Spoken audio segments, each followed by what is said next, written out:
Today, I'm going to explain the movie Cinderella, released in the year 2015. The movie begins as we meet a real-life version of one of our favorite fairy tale princesses, Cinderella. Ella grew up in her parents' mansion, where her father's family had lived for generations. She spent her days feeding and talking with the animals, especially Gus and Jack. One day, Ella learned that a fairy godmother looked after her just like she looked after the animals on her farm. Her father was a wealthy merchant who often traveled. One day, her mother sent for Cinderella and told her that she must have the courage to remain kind before revealing she is very sick and will soon die. The family shares one last hug as they weep, and Ella's mother dies. We then see Ella has grown into a beautiful young woman who has kept her promise to her mother to always be kind and courageous. Ella's father, however, has grown lonely and unhappy. One day, he tells Ella about a widow he has taken an interest in. Ella is not happy with the idea, but accepts that her father needs someone. Soon after, the widow arrives with her daughters, Anastasia and Drusilla, and a cat named Lucifer. Ella is thrilled to meet them all, but they just make fun of her. That night, the family and all members of the house celebrate with a big party, but Ella is not happy. A while later, Ella joins her father in his study, where he informs her that he is leaving in the morning for a few months. Ella is unhappy with the news because he has barely returned from his last trip. He asks what she would like him to bring her when he returns. Ella's new stepsisters had asked for parasols and lace, but Ella tells him all she wants is for him to come back. He confesses that he misses Ella's mother just as much as she does. Ella's stepmother hears this and becomes jealous and walks away. The next morning, Ella, her sisters, and stepmother bid her father farewell as he leaves for his trip. Ella cries as he disappears down the road before returning to the lonely house. Her sisters suddenly grow cold toward her, and her stepmother instructs her to call her Madam. While Anastasia and Drusilla fight over sharing a room, Ella suggests they share her room instead, since hers is one of the biggest rooms in the mansion. So Ella's stepmother moves her into the attic with all the other junk in the house. Ella tries her best to make herself comfortable in the attic, and soon discovers that her mouse friends live there too. She is thrilled to have the company. The next morning, Ella wakes up early to do the chores and help the kitchen staff prepare breakfast, while her stepsisters sleep all day. Ella is miserable, and the only comfort she ever has is her father's letters, believing he will return soon and things will get better again. However, one afternoon, Ella and the rest of her stepfamily receive news that her father has died due to illness. Ella's stepmother is devastated, believing their lives are ruined. But the stepsisters are not concerned at all, and are only sad they won't get their parasols and lace. Ella bursts into tears, as the only thing left of her father is the tree branch she asked him to bring her. Ella's mother dismisses the house staff because there is no longer money to pay them. The stepfamily mistreat her, and since there are no more maids or servants, Ella is made to do all the chores and only given their table scraps to eat.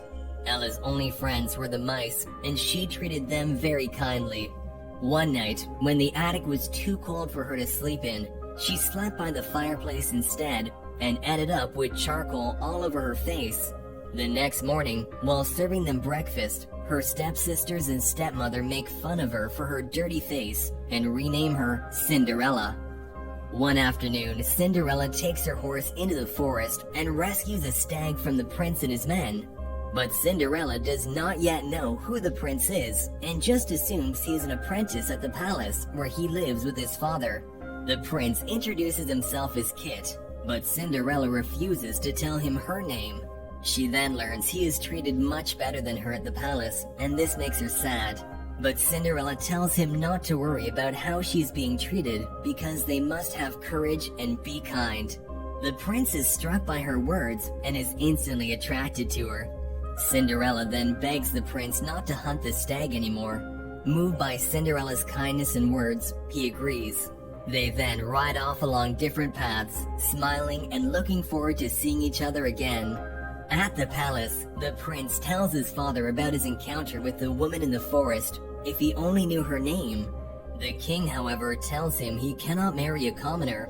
As a prince, he has to marry a princess. The prince is then prepared for a portrait sitting, which will be sent out as an invitation to a ball, where the prince will choose a bride for himself.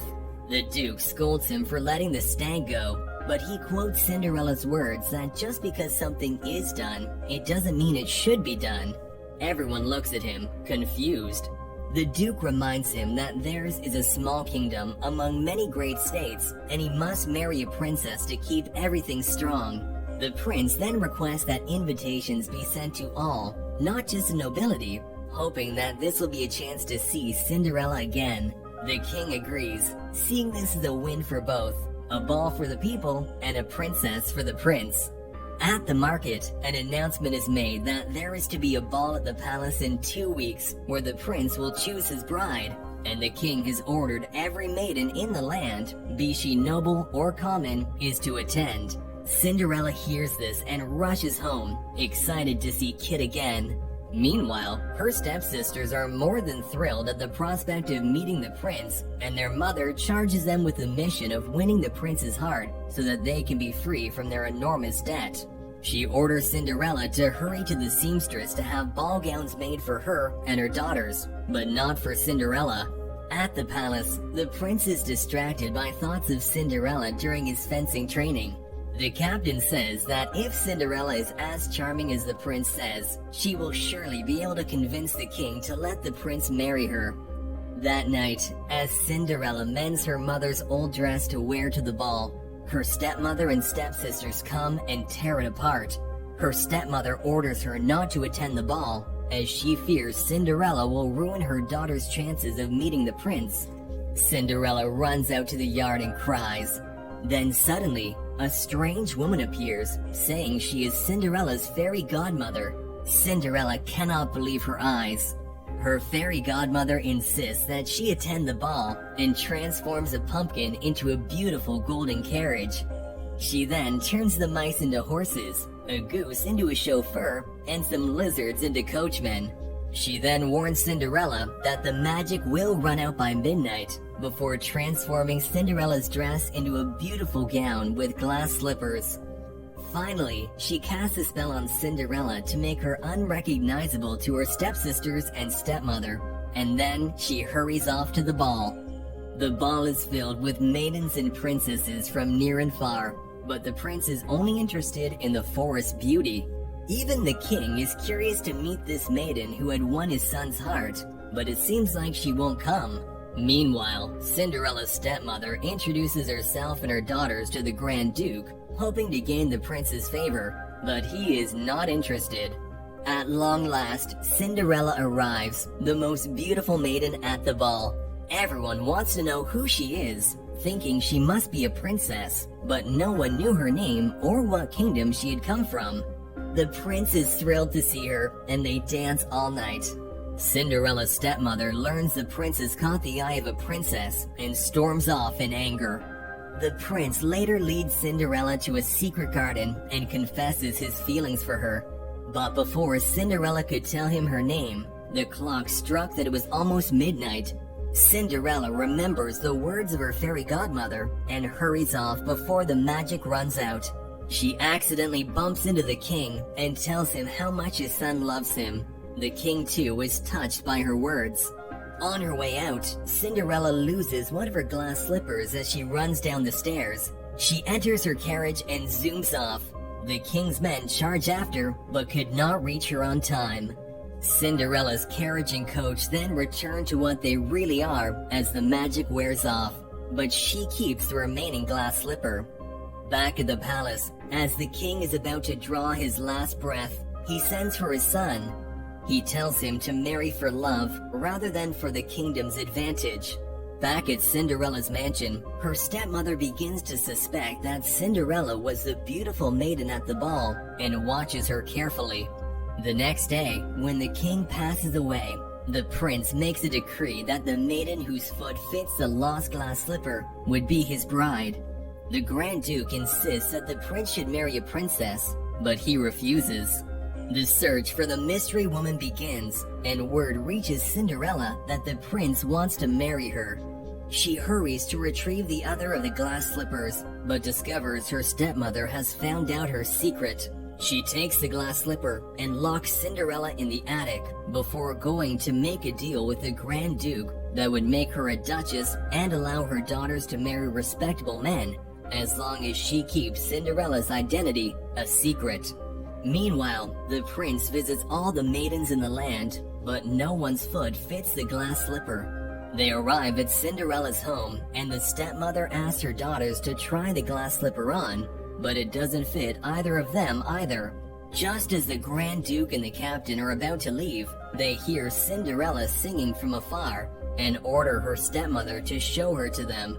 But she insists that Cinderella is only her servant. She comes out, but Cinderella's stepmother forbids her from trying on the glass slipper. But the captain insists, using his authority to make it happen. The stepmother becomes angry, knowing her deal with the Grand Duke will soon be void, and she and her daughters will remain in debt and poverty. Cinderella tries on the glass slipper, and it fits. The prince is overjoyed to have found her, and asks her to marry him. Cinderella agrees, and before she leaves, she tells her stepmother and stepsisters that she forgives them. However, her forgiveness is not enough to prevent them and the Grand Duke from being banished from the kingdom forever. Cinderella and Prince Kid are wed, and she becomes the queen. The new king and queen are the kindest and fairest rulers of the kingdom, and all their subjects adore them, and they lived happily ever after. That was all from the video. Subscribe for more content like this, and leave a like to help the channel out. Also, leave a comment if you want us to recap your favorite movie. Take care!